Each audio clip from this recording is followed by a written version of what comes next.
Very good evening all of you. स्वागत है आज की क्लास में आप लोगों का। और हम लोग पढ़ रहे हैं हाइड्रोकार्बन, जिसमें अभी तक हो चुके हैं 2 लेक्चर और आज हम थर्ड लेक्चर्स पढ़ेंगे। और थर्ड लेक्चर की जो स्टार्टिंग पॉइंट हम लोग करने वाले हैं वो करने वाले हैं फ्री रेडिकल मैकेनिज्म से। ठीक है ना, फ्री रेडिकल मैकेनिज्म से करने वाले हैं पार्ट 3 वाला पोर्शन जो हमारे पास आएगा।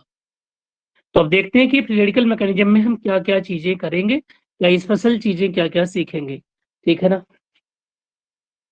तो हम जानते हैं कि जो फ्री रेडिकल मैकेनिज्म में हम लोगों को पढ़ना है, फ्री रेडिकल मैकेनिज्म, एक बात है फ्री रेडिकल मैकेनिज्म। तो आप सभी लोगों को पता है कि जो फ्री रेडिकल मैकेनिज्म में फ्री रेडिकल बनते हैं वो किसी बॉन्ड के होमोलिटिक बॉन्ड फिजन से बनते हैं। किससे बनते हैं जी? होमोलिटिक। जब होमोलिटिक बॉन्ड फिजन होता है तो क्या बनते हैं? रेडिकल्स बनते हैं। एक इलेक्ट्रॉन इसके पास आता है और एक इलेक्ट्रॉन इसके पास आता है, इस तरीके से, और बन जाता ए रेडिकल्स और बी रेडिकल्स। मैंने एक चीज आप लोगों को और बताई हुई है कि इसमें जो कंडीशंस हैं, जो किसके प्रेजेंस में होगा, तो उसके लिए आपको बताया गया हेल्पर, HELPER, हेल्पर। जहां H का मतलब मैंने बताया था हीट, लगभग 500 के आसपास या 500 से ज्यादा कह सकते हैं। ठीक है ना। इलेक्ट्रिसिटी, अगर बिजली हो। L फॉर था लाइट, लाइट के लिए हम क्या यूज करते हैं? HNU। P फॉर पेरोक्साइड, और ई हर चीज की मीनिंग नहीं ढूंढते। आर मतलब क्या हो गया? रेडिकल्स। तो इनमें से किसी का भी प्रेजेंस अगर हो तो इसका मतलब कि वहां पर क्या बनेगा? फ्री रेडिकल बनेगा। ठीक है ना। तो इसमें हम एक तो फोटोकेमिकल और दूसरा क्या होता है? ऑक्सीडेशन रिडक्शन रिएक्शन के थ्रू करेंगे। तो अब देखिए, पहले फोटोकेमिकल फिजन पढ़ेंगे। इसमें क्या पढ़ेंगे? Photochemical fission. Photochemical fission.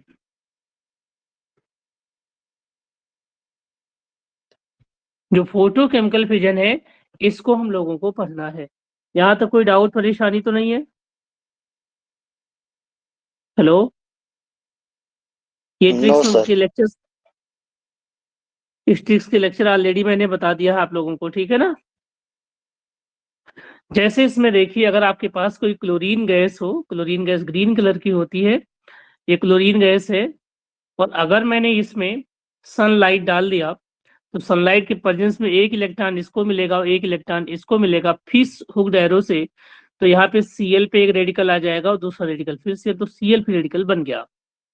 अगली बार देखिए, अगर आपके पास क्या हो?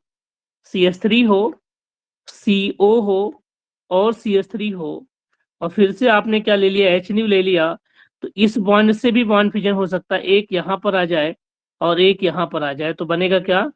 CH3CO radical plus CH3 radical, style radical बन गया आपके पास।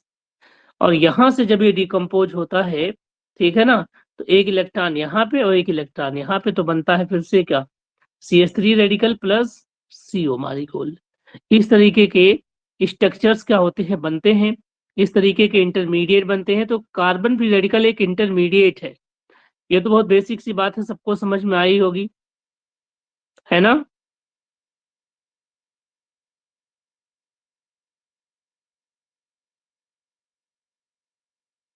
इसमें तो कोई डाउट नहीं है।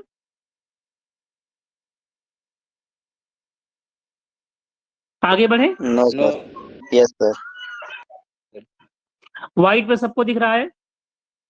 अब इसमें एक हम करते हैं थर्मल फिजन। ठीक है, मतलब टेम्परेचर के प्रेजेंस में मैंने लिखाया ही। अब थर्मल फिजन की एग्जांपल देख लीजिए आप लोग। जब टेम्परेचर के प्रेजेंस में रेडिकल्स बना रहे हो हम लोग, इसके एग्जांपल्स बहुत पूछे जाते हैं एग्जाम में। जैसे अगर मान लो बच्चे आपके पास तेल हो, TEL, TEL का फुल फॉर्म क्या बताया था मैंने?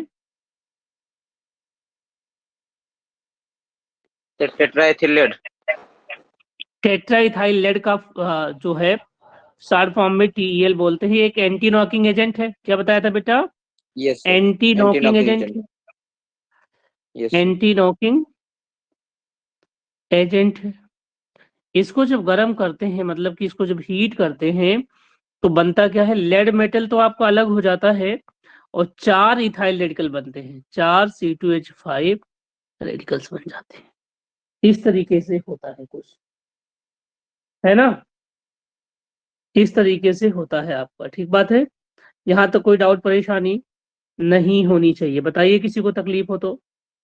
ये सीधे-सीधे क्वेश्चंस एग्जाम में कॉपी हो जाएगा, सीधे-सीधे होगा, ये बहुत इंपॉर्टेंट क्वेश्चन बनने वाला है। मैंने कहा एग्जामिनर का बहुत फोकस है टीएल पे, हर बार कहीं न कहीं से घुमा के क्वेश्चन पूछता रहा है, तो भैया प्लीज आप इस पे ध्यान दीजिए, ठीक है ना?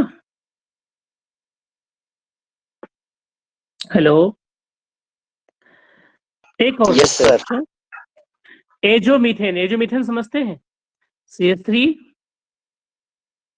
N double bond N CH3, ये हो गया आपका एजोमीथेन। जहाँ पे N डबल बॉन्ड N होता है इसको एजो बोलते हैं, इसकी वजह से कलर आते हैं, इस नाते क्रोमोफोर भी होता है स्पेक्ट्रोस्कोपी में। एजोमीथेन को जब आप हीट करते हैं, ठीक है जी, लगभग 570 केल्विन के आसपास, ठीक है ना? तो होता क्या है, ये N2 गैस एक तो इधर से रेडिकल लेता है और एक इधर दे देता है, एक इधर से इलेक्ट्रॉन एक इधर से, और ये बन जाता है 2CH3 radical plus nitrogen gas leave कर जाती है। एक बात है। फिर इसमें मैंने बताया कि जो ऑर्गेनिक पेरोक्साइड्स होते हैं are easily decompose at low temperature due to the presence of very weak oxygen oxygen bond. तो जिसमें ये पेरोक्साइड बॉन्ड होता है, ये बहुत ही कम टेम्परेचर पे, लगभग 370 केल्विन पे क्या हो जाते हैं, डिकम्पोज हो जाते हैं, क्योंकि इसकी जो बॉन्ड एनर्जी है ना, इस वाले की जो बॉन्ड एनर्जी है कितनी है, बहुत कम है, लगभग है 125 किलो जूल पर मोल। इस नाते जो पेरोक्साइड होते हैं उनके केस में भी हमें क्या मिलता है, रेडिकल्स मिलते हैं। मैंने आपको हेल्पर वाले माध्यम से पहले ही बता दिया है, ठीक है, अभी 1 मिनट पहले। इसके अलावा भी इंटरमीडिएट के लेक्चर्स पढ़े हुए हैं, है ना आप लोगों में डिटेल्स में? Yes, sir. ठीक है, तो मुझे लगता है कि यहाँ तक तो कोई दिक्कत नहीं होगी।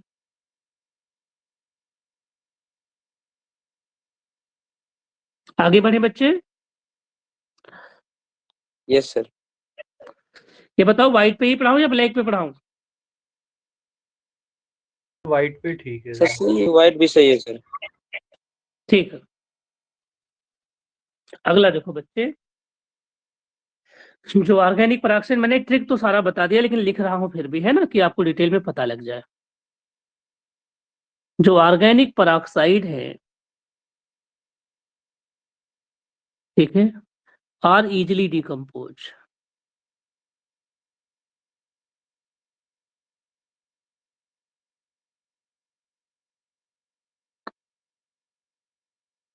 एट लो टेम्परेचर, ठीक है ना? क्यों? ड्यू टू प्रेजेंस ऑफ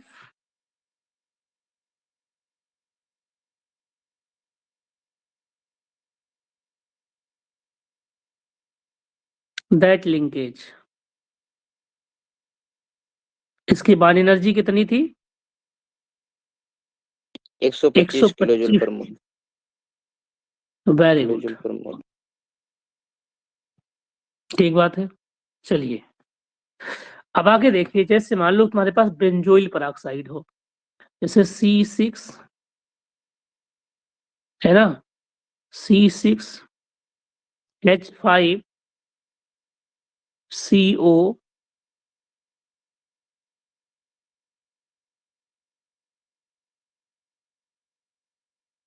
ऐसा कुछ हो,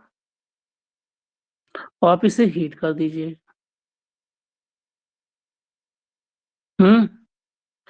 जब आप इसे हीट करेंगे बच्चे, तो बनेगा क्या, उसको देख ले। इस वाले बॉन्ड का ब्रेकअप होगा ऐसे, ठीक है, तो बनेगा क्या, C6H5CO ओ रेडिकल्स, C6H5CO ओ रेडिकल्स। अब क्या होगा, ये जो आपके पास बेंजोइट रेडिकल इसका नाम है, इसमें क्या होगा, सिंपल से देखिए, एक इलेक्ट्रॉन इसको मिलेगा, एक इलेक्ट्रॉन इसको मिलेगा, एक इलेक्ट्रॉन इसको मिलेगा, एक इलेक्ट्रॉन इसको मिलेगा। तो यहाँ दोनों से क्या मिलेगा, C6H5 रेडिकल्स मिल जाएंगे 2 प्लस CO2 गैस मॉलिक्यूल निकल जाएगा। ठीक है, इस तरीके से हम ब्रेकडाउन आसानी से कर सकते हैं। इसमें कोई कंफ्यूजन तो नहीं है आप लोगों को? No sir. अच्छा सर, ये मतलब फ्री रेडिकल में टूटते हैं, इसीलिए इनके प्रेजेंस में जो रिएक्शन होता है वो भी टूटते हैं फ्री रेडिकल में? हाँ जी, हाँ जी, हाँ जी, हाँ जी, हाँ जी। मतलब पहले ये फ्री रेडिकल बनेंगे फिर उसको बनाएंगे भी? हाँ हाँ बिल्कुल, क्योंकि ये फ्री रेडिकल को ही क्या करेंगे, इंड्यूस करेंगे ना। Okay sir. ठीक है, खरबूजे को देख के खरबूजा रंग बदलता है, ये वाला कॉन्सेप्ट है इसमें। ठीक बात है। Yes sir, yes sir, yes एक सर। और बता देता हूँ क्योंकि ये इम्पोर्टेंट है, ये आ सकता आ जाए एग्जाम में। क्योंकि ये तो बार बार हर बुक्स में लिखा गया है। अगर बच्चे कहीं ऐसा हो सिनारियो आपका कुछ इस तरीके का हो और यहाँ पे CH3 हो, यहाँ भी CH3 हो, यहाँ पर भी CH3 हो, मतलब ये एक तरीके से टर्सरी ब्यूटाइल ग्रुप लग गया है और आपने इसको हीट कर दिया। ठीक बात है, तो इसे कहते हैं डाई टर्सरी ब्यूटाइल पेरोक्साइड।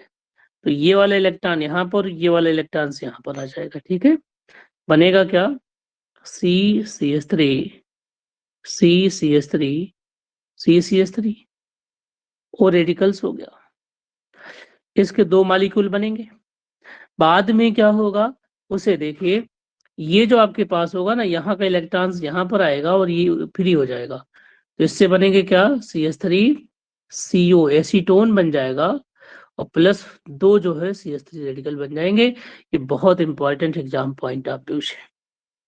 ठीक बात है, एसीटोन का फॉर्मेशन हो जाएगा।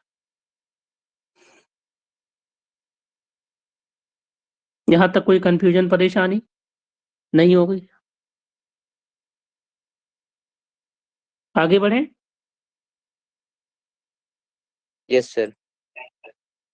ऑल रेडिकल्स क्या होते हैं भैया, पैरामैग्नेटिक होते हैं क्योंकि इसमें अनपेड इलेक्ट्रॉन्स होते हैं। और जो रेडिकल होंगे जिसमें एक इलेक्ट्रॉन होगा या पैरामैग्नेटिक होंगे वो क्या देंगे, वो ESR एक्टिव होते हैं। इलेक्ट्रॉन इसमें रिजोनेंस स्पेक्ट्रोस्कोपी शो कर सकते हैं। तो ESR एक्टिव होने के लिए जरूरी है क्या, अनपेड इलेक्ट्रॉन का होना। बताइए।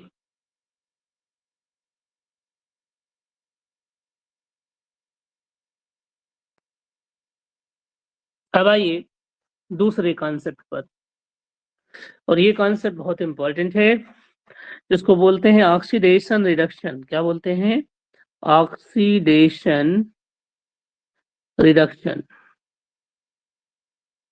Oxidation reduction.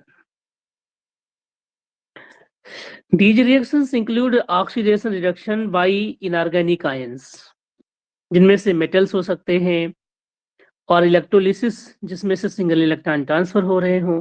तो अब हम लोग एक रिएजेंट पढ़ेंगे जो बहुत पसंद है जेई वालों को, केवीएस वालों को, मतलब केवीएस में भी, एनबीएस में भी, यूपी पीजीटी में भी, नीट में, जेई में, आईएएस में, जो हर एग्जाम में पूछा जा चुका है।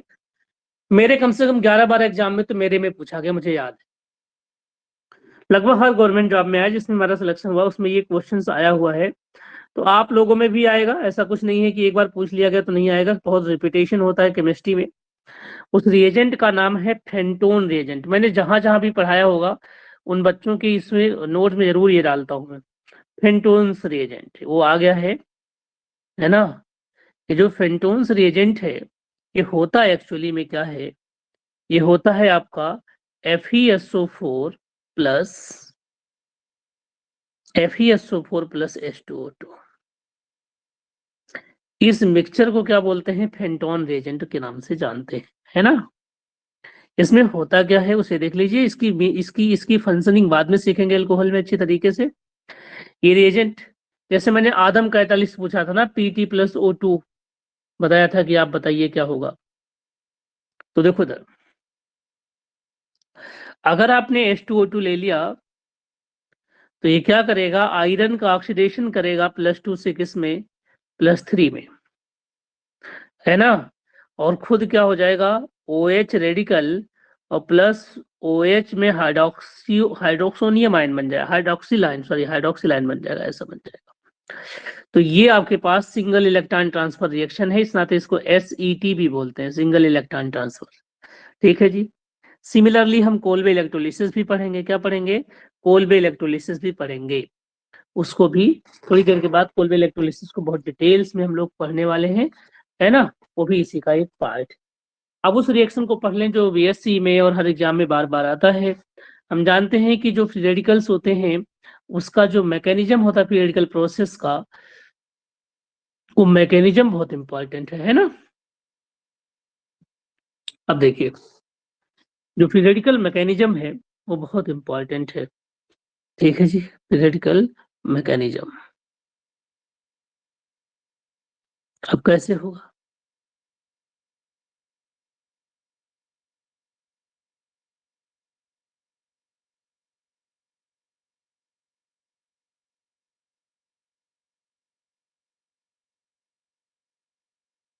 जो फ्री रेडिकल मैकेनिज्म है ना, उसके 3 स्टेप्स होते हैं। क्या होते हैं? 3 स्टेप्स होते हैं। Yes, इसमें से ए स्टेप होता है क्या? Chain initiation. Initiation, progression, termination. जो बी होता है उसे कहते हैं चेन प्रोपागेशन।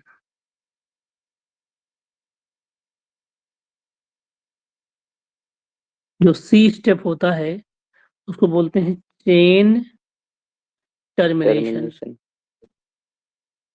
है ना। ये जो चेन प्रोपागेशन होता है,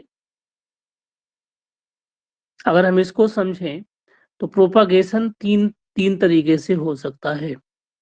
ठीक है, इसे बोलते हैं आरंभीकरण, इसको बोलते हैं संचलन, और इसको टर्मिनेशन मतलब क्या होता है? क्लोजन, एक तरीके से उसको अंत कर रहे हैं, बिंदु मतलब वो खत्म कर रहे हैं। तो ये 3 तरीके का प्रोपागेशन होता है। इनमें से एक को कहते हैं रेडिकल ट्रांसफर। क्या बोलते हैं? रेडिकल ट्रांसफर के थ्रू हो सकता है। दूसरा क्या होता है? डिसप्रपोर्शनेशन। डिसप्रपोर्शनेशन होता क्या है कि आपके पास एक मॉलिक्यूल का ऑक्सीडेशन होगा, अगले का रिडक्शन होगा। और तीसरा हो सकता है डाइमराइजेशन। तो तीनों हो सकते हैं। डिसप्रपोर्शनेशन हो सकता है, डाइमराइजेशन हो सकता है आपका। ठीक बात है। हेलो, विजिबिलिटी तो है ना? ऐसा तो नहीं कि बिल्कुल दिख नहीं रहा। दिख रहा है सर। दिख रहा है सर। तो सबसे पहले इसमें जो ए वाला पार्ट है बेटे, जिसको हम क्या कह रहे हैं? चेन इनिशिएशन कह रहे हैं, उसकी ओर ध्यान देंगे। तो जो चेन इनिशिएशन है इसमें वो है क्या कि हमने Cl ले लिया और हमने Cl ले लिया, यहाँ पर हमने HNU डाला, है ना। तो इसके प्रेजेंस में यहाँ पे एक इलेक्ट्रॉन यहाँ पे और एक इलेक्ट्रॉन यहाँ पे, क्या बन गया? Cl radical plus Cl radical. उसके बाद क्या होगा? बी स्टेप में चेन का प्रोपागेशन करते हैं।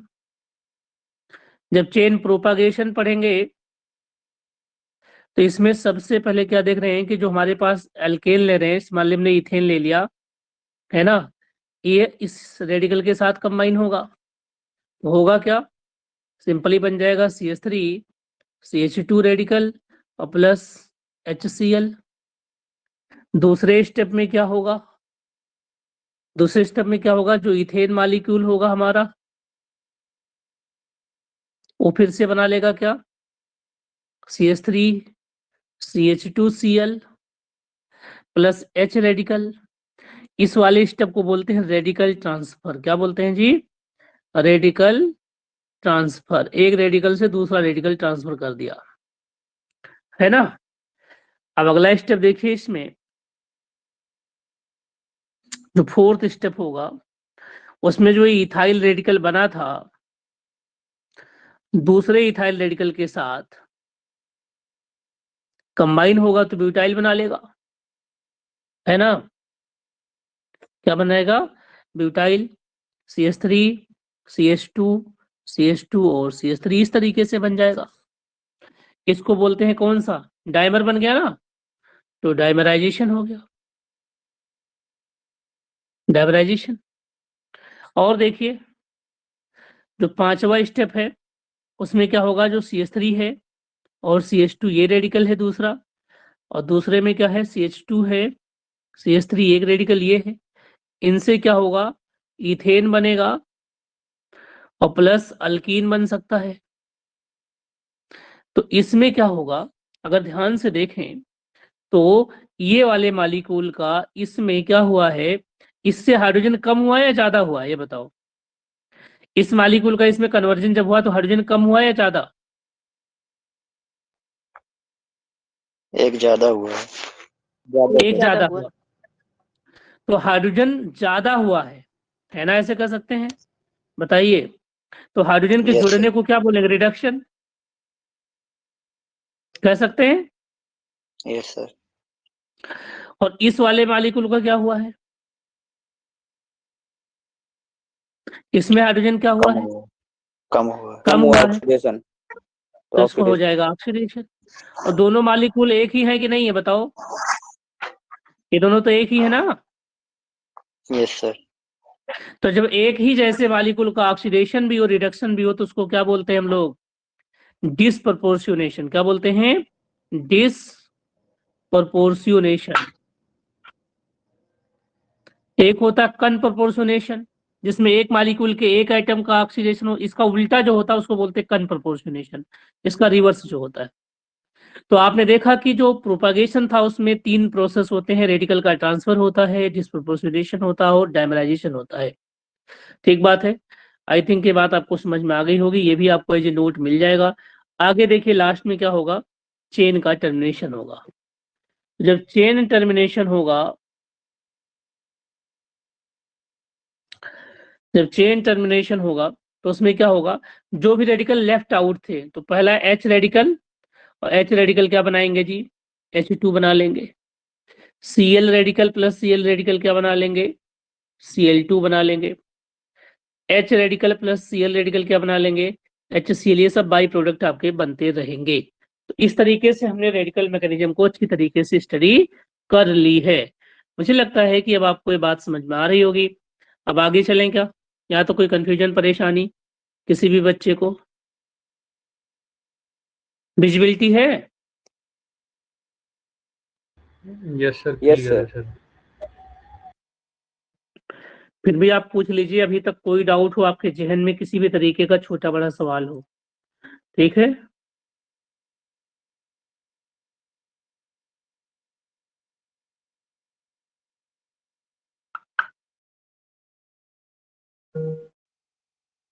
आगे चलें। अब हम लोग पढ़ेंगे ऊर्ज रिएक्शन। बहुत वेट करा दिया मैंने आपको, लेकिन ऊर्ज रिएक्शन पे क्वेश्चन न्यूमेरिकल आते हैं, क्वेश्चंस आते हैं। चलिए ऊर्ज रिएक्शन को देखिए। जब आपके पास कोई एल्काइल हैलाइड होता है, वह मेटेलिक सोडियम के साथ रिएक्ट करता है ड्राई ईथर के प्रेजेंस में, तो उससे हमेशा सिमेट्रिकल अल्केन मिलता है ना। और जिसमें नंबर जो होते हैं डबल होते हैं, जो एल्किल हैलाइड लेते हैं हम लोग, ठीक बात है ना। तो अगर आपके पास एक RX हो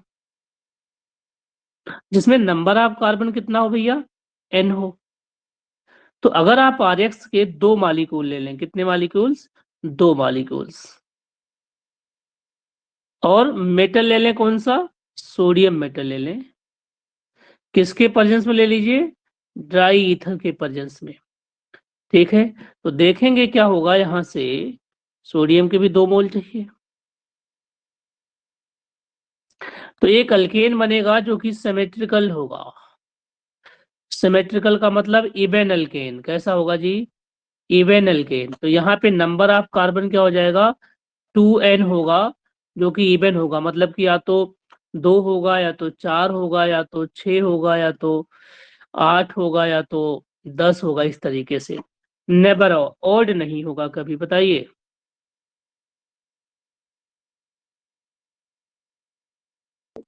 नहीं आया यस सर। समझ सर में, मेटल और कुछ ले सकते हैं? मेटल जो उसके नाम से लिया गया था उससे सोडियम लिया था, नहीं समझे। तो इस नाते अगर Yes, आप sir. चाहो तो कोई मेटल आप दूसरा यूज कर सकते हैं जो सिंगल इलेक्ट्रॉन ट्रांसफर करे, जो हाइड्रोजन को लेके जाए। लेकिन तो Okay. जो वुर्ज ने मेटल यूज किया था वो सोडियम यूज किया था, तो वुर्ज रिएक्शन नाम नहीं रह जाएगा। आ रहा समझ में? Okay, sir. ये वुर्ज की अपनी कॉपीराइट है। आप जिंक यूज कर देंगे फ्रैक्लाइंड हो जाएगा। ठीक है।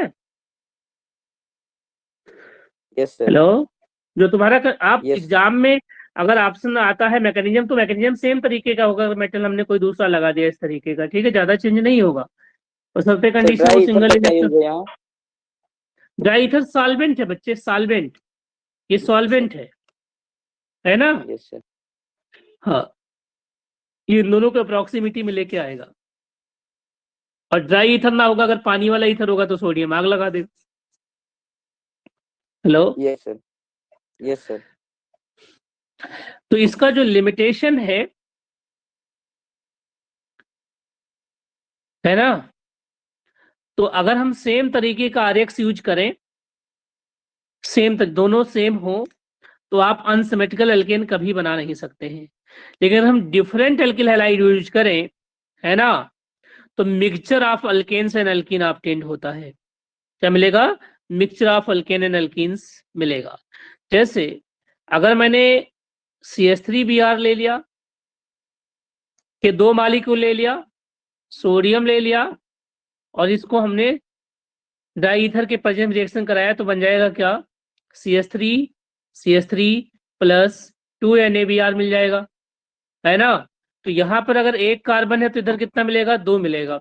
यहाँ पे 2 है तो यहाँ कितना मिलेगा? 4। यहाँ पे 3 है तो यहाँ क्या मिलेगा? 6 सिमेट्रिकल मिलेगा।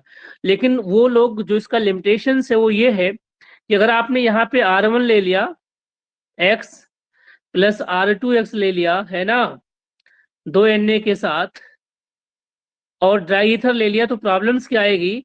एक तो मिलेगा आपको R1 R2, दूसरा क्या मिलेगा आपको? R1 तीसरा क्या मिलेगा? R2 चौथा क्या मिलेगा? अल्केन मिलेगा, अल्कीन। तो इनको सेपरेट करना बहुत मुश्किल हो जाएगा। तो ये बहुत बड़ा लिमिटेशन है। इस नाते आप सेम अल्केन्स लेते हैं, मतलब सेम अल्किल हैलाइड यूज करते हैं इसमें, ठीक है, डिफरेंट यूज नहीं करते। ये रीजन है। जैसे एक एग्जांपल देख लीजिए आप लोग।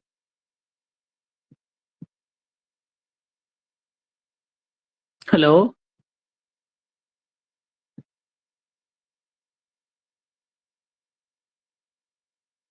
नहीं आ रहा समझ में? आ रहा है है सर। सर। जैसे एक एग्जांपल देखें आप लोग। मान लीजिए आपके पास क्या है?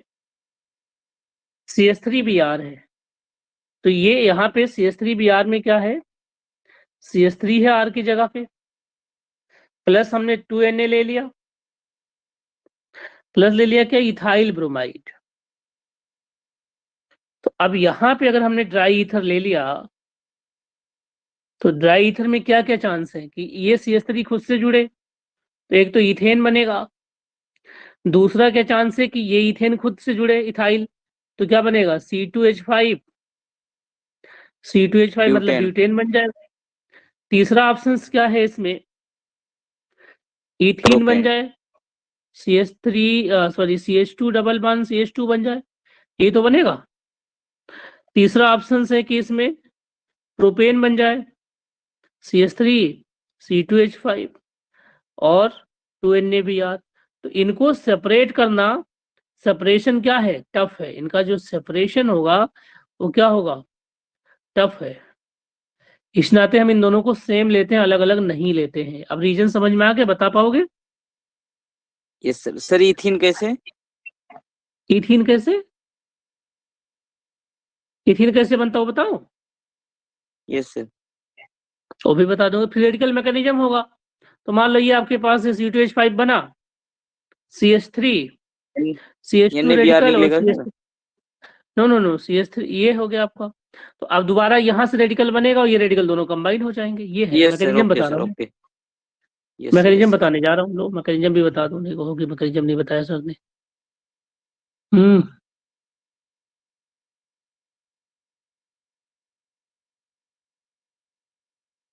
इसका मैकेनिज्म देख लीजिए।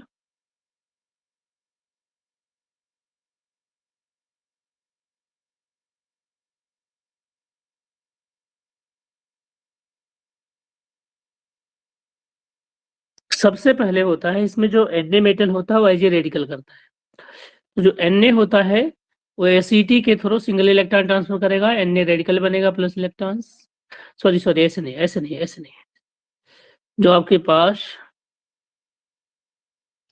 Sodium as a radical use होगा इसमें, है ना, सोडियम रेडिकल्स।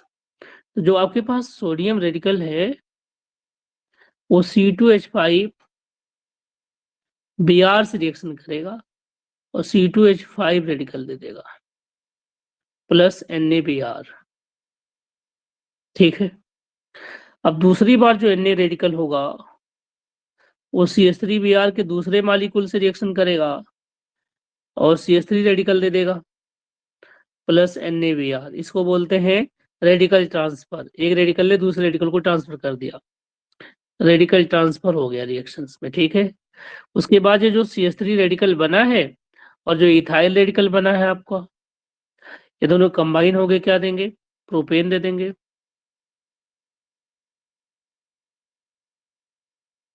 उसके बाद क्या होगा, जो ये मिथाइल रेडिकल है, जो दूसरा मिथाइल रेडिकल और बना होगा वो क्या देंगे, इथेन दे देंगे CH3।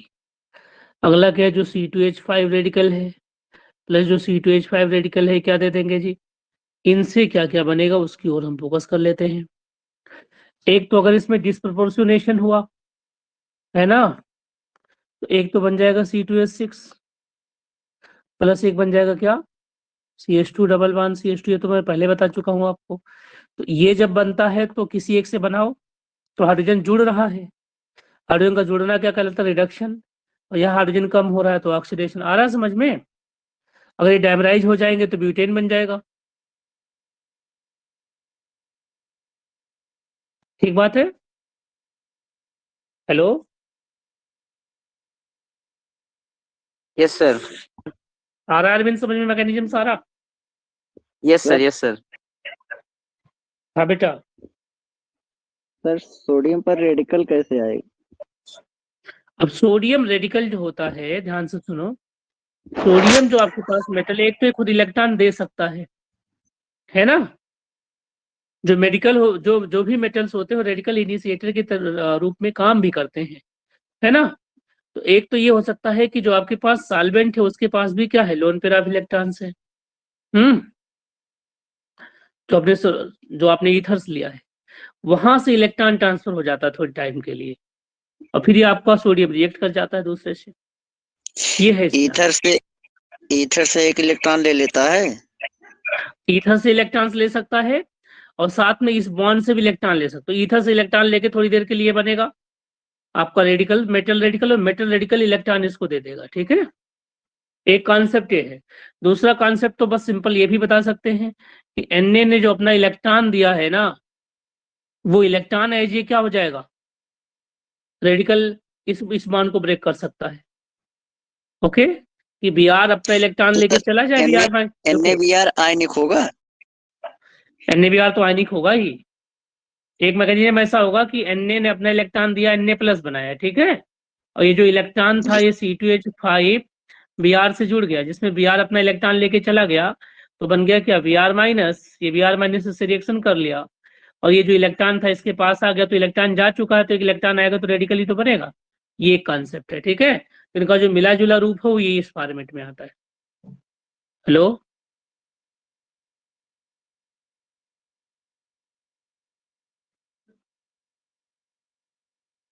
हो गया?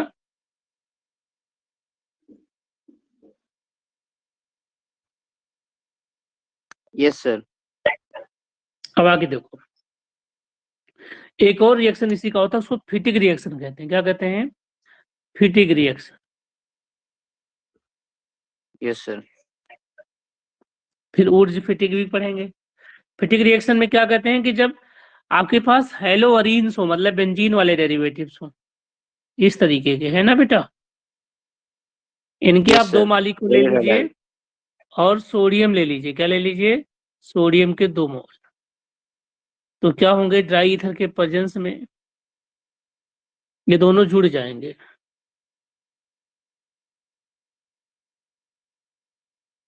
ऐसा हो जाएगा प्लस 2Na Cl। एक क्या होता है, ऊर्ज फिटिंग भी होता है। तो इसमें एक ऊर्ज वाला पार्ट होगा और एक फिटिंग वाला पार्ट होगा। तो एक तो आपके पास क्या होगा, बेंजोइल सॉरी ये जो आपके पास एराइल क्लोराइड होगा और एक अल्काइल क्लोराइड होगा, RCl होगा प्लस 2Na होगा। सेम रिएक्शन लोगे तो टॉल्विन बना सकते हो ना इससे आराम से, बताओ।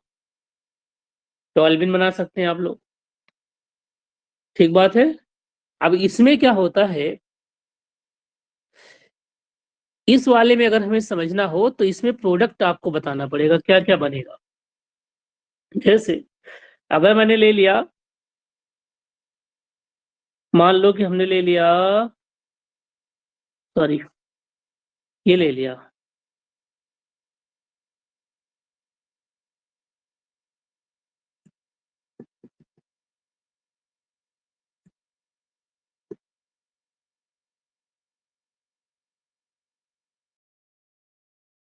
ये हो गया।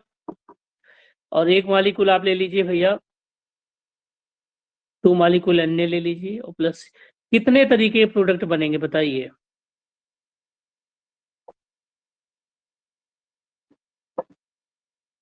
ड्राई ईथर ले रहे हैं, ड्राई ईथर, तो सर पहला तो ये 3। बन जाएगा, पहला तो बन जाएगा क्या, डाईफिनाइल, है ना। Yes sir, fitting reaction. ये तो फिटिंग में चला गया। या तो वुड फिटिंग या तो वुड और ऊर्ज फिटिंग जब बनेगा टॉल्विन। और फिर बनेगा क्या, ऊर्ज, यस सर, एथेन। ठीक है बेटा। इसमें प्लस 2NaCl, इसमें मेजर कौन होगा ये पूछेगा, कौन मेजर होगा, PQR, कौन होगा मेजर।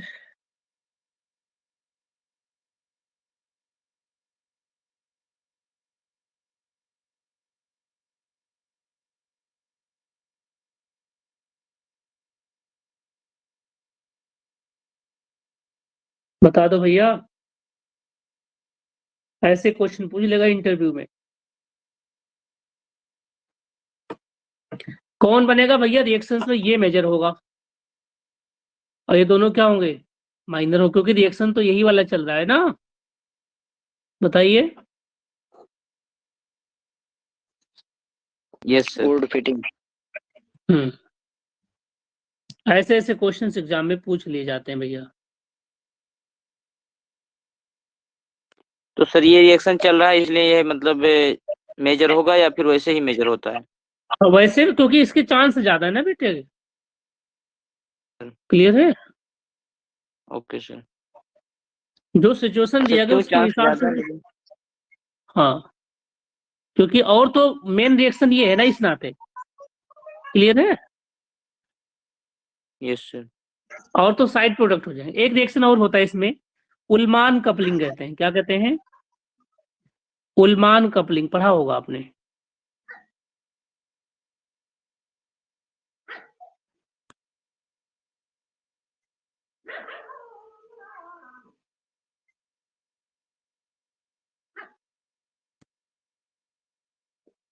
उल्मान कपलिंग, उल्मान कपलिंग में आपको आइडोअरीन लेने पड़ेंगे। आइडोअरीन मतलब कि बेंजीन, आइडो बेंजीन कह सकते हैं। इस तरीके के 2 मालिक्यूल आपको लेने पड़ेंगे। प्लस क्या लेना पड़ेगा, कॉपर लेना पड़ेगा। कितने, 2 कॉपर मेटल्स। और यहाँ पे आपको इसको सील्ड ट्यूब में गर्म करना होगा। किसमें, सील्ड ट्यूब में।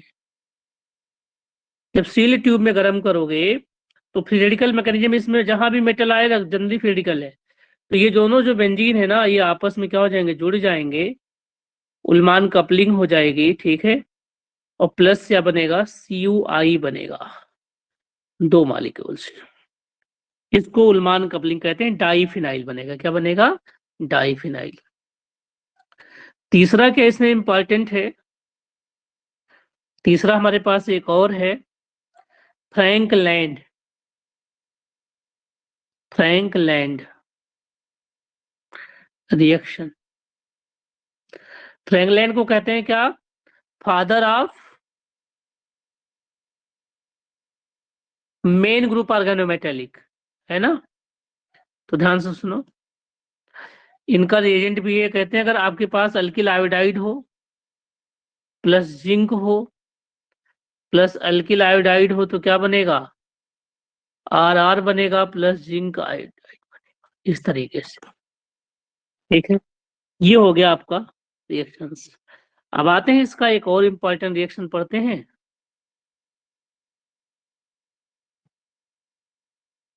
चलिए, ये सबसे इम्पोर्टेंट पार्ट है इस रिएक्शन का, उसको बोलते हैं कोल्बे इलेक्ट्रोलिसिस। इसे जरूर पढ़ना चाहिए।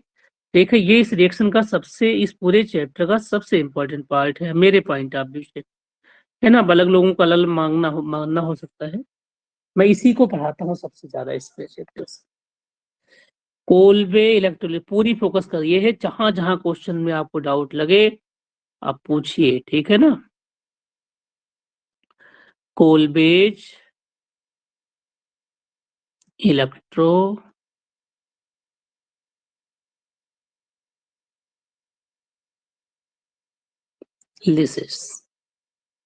कोल्बेज इलेक्ट्रोलिसिस। ये कहता है कि electrolysis of an aqueous solution of sodium और potassium salt of a fatty acid give higher alkanes. An electrolysis of an aqueous solution of sodium और potassium salt of dibasic acid give alkene. Whereas the electrolysis of aqueous solution of sodium or potassium salt of dibasic unsaturated fatty acids gives alkyne। तो ध्यान से सुनिए, हम यहाँ पर लेंगे क्या?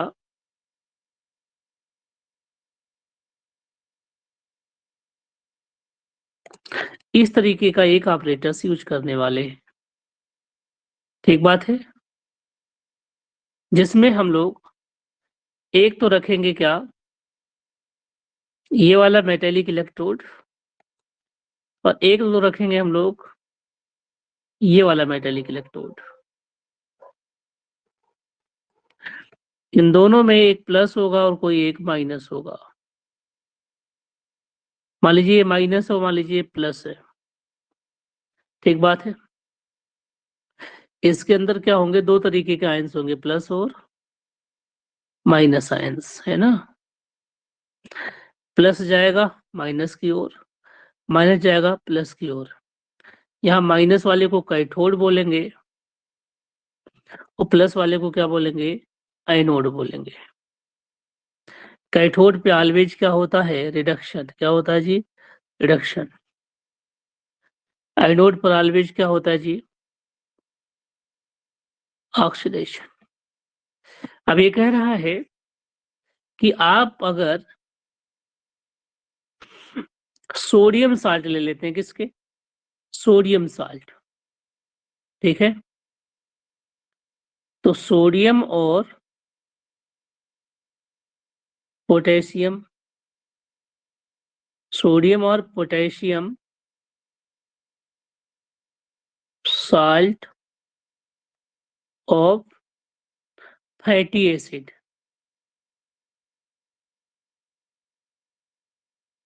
ठीक है ना? इनकी जब मैं इलेक्ट्रोलिसिस कराता हूँ, क्या कराता हूँ? इलेक्ट्रोलिसिस। क्योंकि इलेक्ट्रिसिटी है तो रेडिकल बनेंगे, तो यहां से मिलता हमको अल्केन्स। क्या मिलते हैं? अल्केन्स, हायर अल्केन्स मिल जाते हैं। अगर आपने डाई बेसिक साल्ट यूज किया, क्या लिखा? डाई बेसिक यूज किया, डाई बेसिक सेचुरेटेड लिया तो मिलेंगे अल्कीन। और अगर आपने डाई बेसिक अनसेचुरेटेड लिया तो क्या बनेंगे? अल्काइन। ठीक है, इसमें एक चीज और मैं बता दूं, आपको बता चुका हूं कि C1 से लेके C2, C3, C4 ये होती हैं गैस। उसके बाद C5 से लेकर के C16 तक के क्या होते हैं? 15 तक के लिक्विड। इसके हायर वाले क्या होते हैं? सॉलिड। ये सब बात आपको पहले से पता होना चाहिए। अब हम एक एक को डिस्कस करेंगे बहुत आसानी से, तो हमें सारी बातें आसानी से पता चल जाएंगी। मैकेनिज्म कैसा होगा यहाँ पे? फ्री रेडिकल होगा। क्या होगा मैकेनिज्म? फ्री रेडिकल मैकेनिज्म होगा, क्योंकि इलेक्ट्रिसिटी है। ठीक बात है। चलिए इसे डाउनलोड करते हैं और आगे बढ़ते हैं।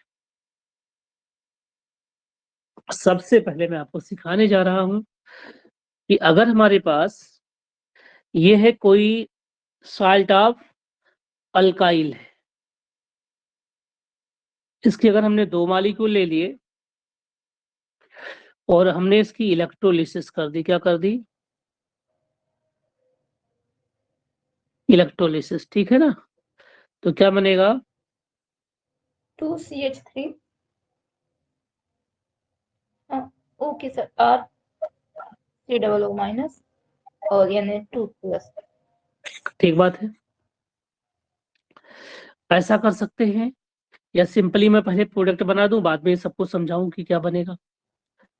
तो पहले अगर प्रोडक्ट देखेंगे तो एक तो R से R जुड़ेगा, प्लस CO2 मॉलिक्यूल निकलेगी, 2 मॉलिक्यूल CO2 के, प्लस प्लस H2 गैस निकलेगा, प्लस 2 NaOH। एक बहुत टिपिकल एडवांस में पूछा ही गया था ये कब तक गैस होगी बताइए? अगर यहाँ पे नंबर ऑफ कार्बन 1 से लेके 4 तक हो तो ये गैस होगी ना? बताइए।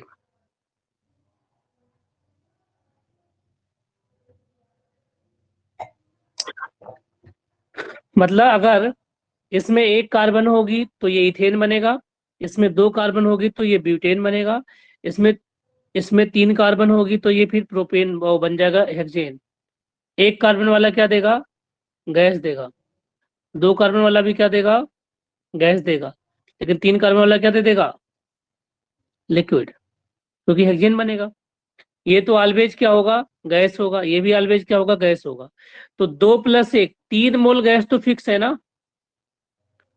3 मोल गैस तो फिक्स है। बताइए ये गैस यस होगा सर। या नहीं होगा? ये गैस होगा या नहीं होगा इस पे डिपेंड करेगा, है ना? अगर ये 2 यस कार्बन बिल्कुल। का है, या ये वाला 1 कार्बन का है तो गैस, 2 कार्बन का तो भी गैस, अगर ये 3 कार्बन का तो लिक्विड। समझ में आ रही बात? तो यहां से यस एडवांस में क्वेश्चन पूछे गए थे IIT एडवांस में, कि अगर हम सोडियम ब्यूटेनेट यूज कर लें तो कितने मोल गैस बनेंगे? सोडियम ब्यूटेनेट में ये है, ये बन जाएगा हेक्सेन, और हेक्सेन लिक्विड होता है तो केवल 3 रहेगा। लेकिन अगर आपने सोडियम एसीटेट ले लिया तो 4 मोल बनेंगे गैस। ठीक बात है? क्लियर? और आपको टिपिकल क्वेश्चन बनाना है कि जब सोडियम एसीटेट लेते हैं तो x मोल गैस बनता है, और अगर हम सोडियम ब्यूटेनेट लेंगे तो y मोल गैस बनेगा। तो what is the values of x - y? ठीक है ना? तो एक में 3 होगा, एक में सॉरी 4 होगा, एक में 3 होगा। समझ में आ रहा है मैं क्या कहना चाह रहा हूं?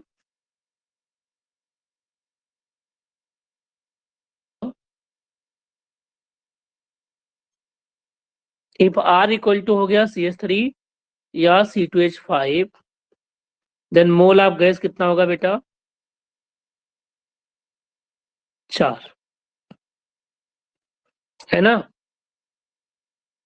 इफ R = भी C3H7 और हायर,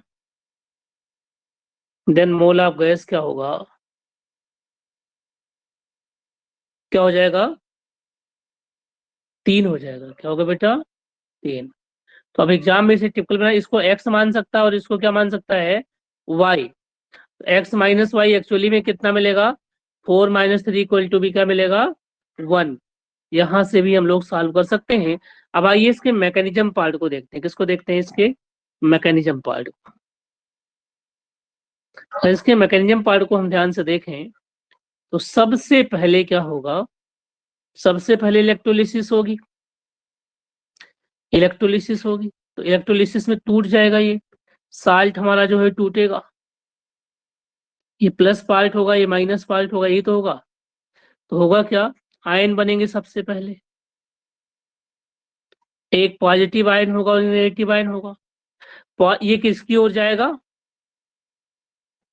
आयनोड की ओर। ये किसकी ओर जाएगा? कैथोड की ओर। नहीं, ये नहीं जाएगा, ये कैथोड की ओर नहीं जाएगा। अब कैथोड की ओर कौन जाएगा वो कैसे डिसाइड करूं, उसे देखिए। तो जो पॉजिटिव आयंस होते हैं, है ना, उनमें जो मूविंग टेंडेंसी होती है H+ की सबसे ज्यादा होती है और सबसे कम किसकी होती है? लिथियम की। तो अगर मैंने हमारे इस कंटेनर में देखिए कौन कौन से लोग हैं, एक तो RCOO- है, एक तो OH- आयन है, एक तो Na+ है और एक H+ है। तो इनमें इसकी टेंडेंसी है जाने की और इसमें इसकी टेंडेंसी है जाने की, है ना। तो इधर से ये जाएगा, ये आपका जाएगा और इधर से ये जाएगा, बस। तो सबसे पहले देखिए, जो आपके पास एसीटेट आयन है, एट एनोड जाएगा, एट, और दोनों बच जाएंगे। जब ये बचेंगे तो क्या बनेगा? NaOH। NaOH बचेगा तो इसका pH क्या होगा? 7 से ज्यादा होगा, बेसिक हो जाएगा। तो एनोड पे जो एसीटेट आयन है, इसके 2 मॉलिक्यूल है ना, ये क्या करेगा? एनोड पर जाएगा और एक इलेक्ट्रॉन एनोड को देगा, तो क्या बनेगा? O radicals. ठीक बात है। ऐसे दूसरा भी क्या जाएगा? यहाँ पे जाएगा तो एक इलेक्ट्रॉन देगा, तो 2 इलेक्ट्रॉन तो यहाँ से मिल गए आपको, सिंपली ऐसे कर सकते हैं। उसके बाद क्या होगा? एक रेडिकल यहाँ पे और एक रेडिकल यहाँ पे, एक रेडिकल यहाँ पे, एक रेडिकल यहाँ पे, तो क्या बनेगा? 2 मॉलिक्यूल को तो CO2 के बन गए, प्लस ये R रेडिकल क्या हो गए? जुड़ गए, ये हो गया कंपाउंड। अब देखिए, +2 इलेक्ट्रॉन। ये जो दोनों इलेक्ट्रॉन थे, ये उधर जाएंगे और H+ इनको लेगा, 2 H+ 2 इलेक्ट्रॉन लेगा, तो क्या बना लेगा? H2। तो एक तो H2 बन गया और 1 मोल ये और 2 मोल ये, 4 मोल बन गए। तो सिंपली ये जो R होता है, R को R से जोड़ना होता है, बस ये सिंपल सा कॉन्सेप्ट है इस वाले में, है ना। अगर आप इतना कर पाते हैं तो बहुत ही आसान होगा आप लोगों के लिए। ठीक है, बताइए, आ रहा है सबको समझ में? Yes sir.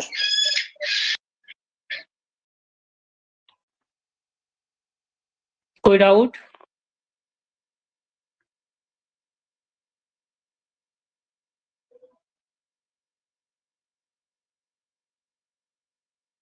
No sir. आगे बढ़े कुछ? Yes sir. चलिए, दूसरा एग्जांपल आप देख सकते हैं, इसके बहुत सारे हैं। अगर हम सोडियम एसीटेट लें, अगर मैं सोडियम एसीटेट लूं तो क्या बनेगा? इथेन बनेगा। तो अगर मैं पहले लेता हूं सोडियम फॉर्मेट HCOONA, इलेक्ट्रोलिसिस होगी, जब इलेक्ट्रोलिसिस होगी तो क्या बनेगा? HCO- प्लस Na+ हो जाएगा, इसके 2 मॉलिक्यूल होंगे। अब एट एनोड जाएगा, ये एट एनोड कैथोड तो लिखते नहीं है। ये जो HCO- है, ये एनोड पे जाएगा और बना देगा क्या? रेडिकल। इस रेडिकल्स को एक इलेक्ट्रॉन यहाँ से मिल जाएगा, एक इलेक्ट्रॉन यहाँ से, ऐसे 2 मॉलिक्यूल है तो क्या बनेगा? H2 + 2CO2, है ना। अगर आपके पास CH3COONA हो तो इसके ये वाले रेडिकल जुड़ेंगे तो CH3 मतलब इथेन बन जाएगा। आ रहा समझ में?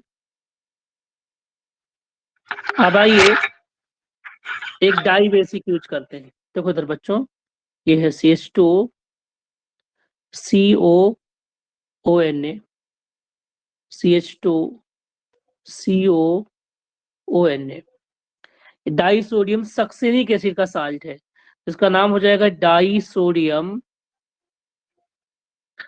सक्सिनेट, है ना, सक्सिनेट। अब इस सक्सिनेट की जब इलेक्ट्रोलिसिस होगी तो क्या होगा? CH2 आएगा, CH2 आएगा, CO- हो जाएगा, ऐसा हो जाएगा। अब इसको जब हम एनोड पर भेजेंगे तो एट एनोड क्या होगा? एट एनोड, एनोड पर ऑक्सीडेशन करेगा, इलेक्ट्रॉन दे देगा अपना, तो विद इन मॉलिक्यूल दे रहा है CH2,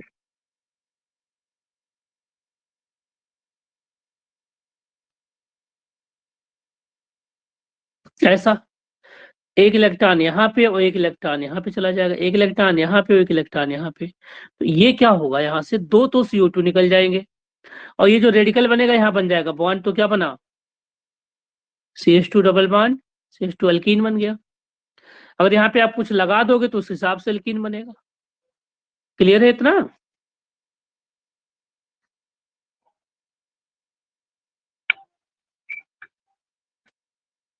और एक प्रोडक्ट इसका क्या बन सकता है, अगर आपने इसमें इसके मालिक्यूल ज्यादा ले लिए, रेशियो चेंज कर दिया आप इसके, है ना, तो इससे बन सकता है CH2,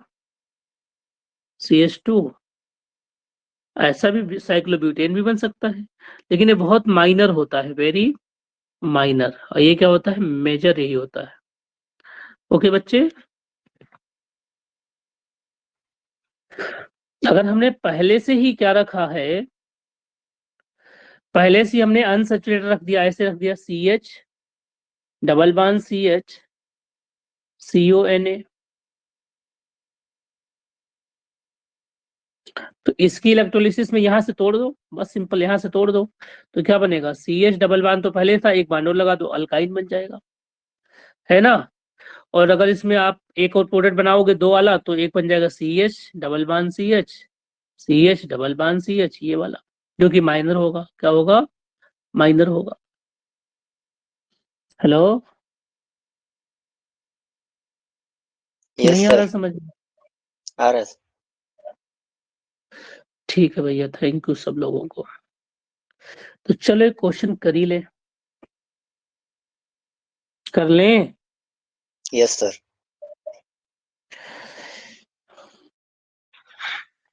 ये कहते हैं क्वेश्चन में, ये बेंजीन है और यहाँ पे है COOK। अगर समझ में आया होगा तो विद इन सेकंड करोगे, ठीक है। ऐसे क्वेश्चन, ऑर्गेनिक से डरना नहीं, ऑर्गेनिक सबसे आसान मानता हूं मैं, जो केमिस्ट्री में आज तक पढ़ा उसमें सबसे आसान मुझे ऑर्गेनिक लगती है। आपको भी ऑर्गेनिक ही आसान लगनी चाहिए। हालांकि हम फिजिकल के विद्यार्थी हैं भाई, तो फिजिकल से थोड़ा सा ज्यादा प्यार हम दिखाते हैं, लेकिन एक्चुअल प्यार तो इसी से है। तो जब हम इसकी इलेक्ट्रोलिसिस करते हैं, क्या करेंगे, इलेक्ट्रोलिसिस, तो ए बनेगा। अब ये क्या है, हम कुछ नहीं करने वाले भैया, हम इतनी ज्यादा बवाल नहीं पढ़ते, ठीक है, हम सीधा सीधा रिएक्शंस पढ़ते हैं। ओके, और अगर हम सीधा सीधा रिएक्शंस पढ़ें, है ना, तो होगा क्या उसे बताओ, कुछ ना करिए। दोनों यहाँ जगह से बनेगा CO2 निकल जाएगा, बॉन्ड जुड़ जाएगा। यहाँ रेडिकल बनेगा, इसको यहाँ से जोड़ दीजिए बस। Yes sir. बताइए, बेंजीन रिंग बन जाएगी। तो ये सिंपली ऐसा बनेगा, और एक बेंजीन रिंग पहले से बना हुआ है, इन दोनों के बीच में ज्वाइन हो जाएगा। और अगर ये बन गया आपका प्रोडक्ट, अगर इसमें फिर दिया है क्या, अगर आप CR3O2 लगा देंगे और एल्युमिना लगा देंगे, तो ये एरोमेटाइजेशन करता, तो ये वाली रिंग भी क्या हो जाएगी, एरोमेटिक हो जाएगी, एंथ्रासीन बन जाएगा सर।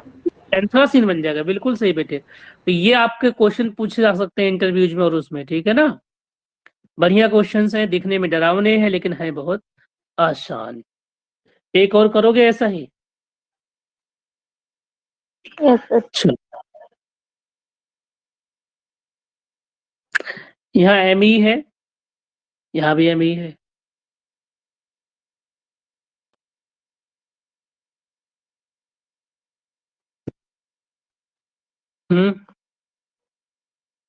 बट आपको साइक्लोप्रोपेन डेरिवेटिव नहीं बनाना है इसका। ये कहता अगर मैं इलेक्ट्रोलिसिस करूं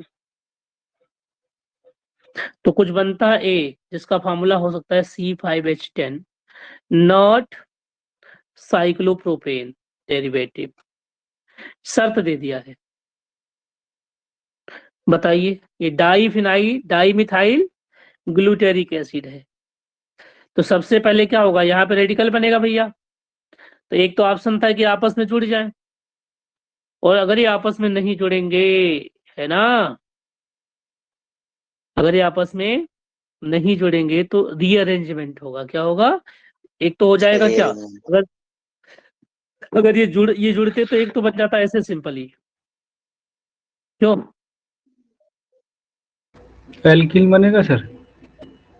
लेकिन ये कह रहा एल्कीन बनेगा बेटा, ठीक है, ऐसा वाला नहीं बनाना। तो क्या बनेगा पहले, ये बन जाएगा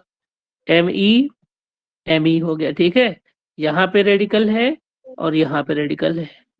अब ऐसे जगह पे क्या होगा, रीअरेंजमेंट होगा, 1,2 मिथाइल शिफ्ट होगी। क्या होगी? 1,2 मिथाइल शिफ्ट होगी। कोई एक मिथाइल हटा दो, यहाँ पे ये वाला मिथाइल लगा दो। तो जब 1,2 मिथाइल शिफ्ट कराओगे तो क्या बनेगा भैया, बताइए। तो बनेगा क्या, ये तो रहेगा ही ऐसे, ये भी ऐसे रहेगा CH3, यहाँ से ये हट जाएगा क्योंकि यहाँ से शिफ्ट हो रहा है ना। Yes sir. एक रेडिकल यहाँ आ जाएगा, ये हो जाएगा CH2 CH3। अब बाद में क्या होगा, ये रेडिकल दोनों बॉन्ड बना लेंगे तो बन जाएगा CH3 C double bond CH2 CH3, ऐसा बन जाएगा। ठीक बात है, सॉरी ऐसा ऐसा। तो किसी भी तरीके से आपको थोड़ा सा कंफ्यूज करने के लिए दे सकता है। बस एक और क्वेश्चन पूछूंगा आज के लिए, इतना ही होगा। आप बताइए, अगर मैं ऐसा कुछ बनाऊं, यहाँ Cl लिखूं, यहाँ Cl लिखूं, ठीक है, और क्या लिख दूं, सोडियम के साथ ड्राई ईथर, तो क्या बनेगा?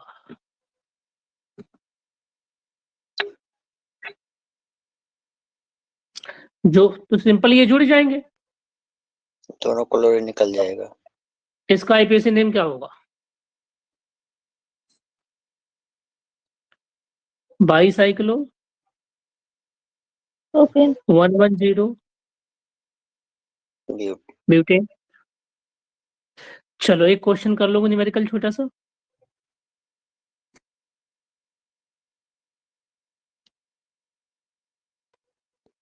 करें? Yes sir.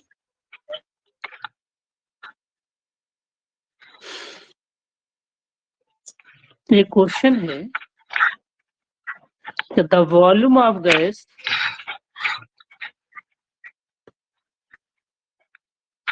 evolve at STP by passing 0.2 ampere of current for 965 seconds through an aqueous solution of disodium fumarate, है ना। एज ऑप्शन है 22.4 ml, ऑप्शन है 11.2 ml, ऑप्शन है 89.6 ml और ऑप्शन है 44.8 ml। करके लाइएगा, कल मिलता हूँ आप लोगों से, ठीक है। कल ये चैप्टर खत्म कर दूंगा, है ना। हेलो, अपलोड नहीं हुआ।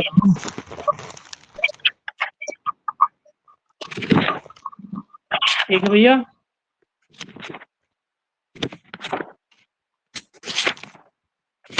कोई डाउट परेशानी हो रही किसी को? उम्मीद है कि बात समझ में आई होगी आप लोगों को।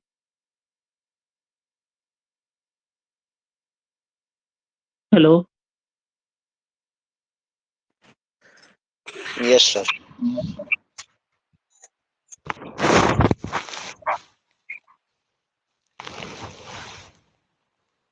ठीक है भाई, चलिए, thank you and good night, अल्लाह हाफिज़, है ना।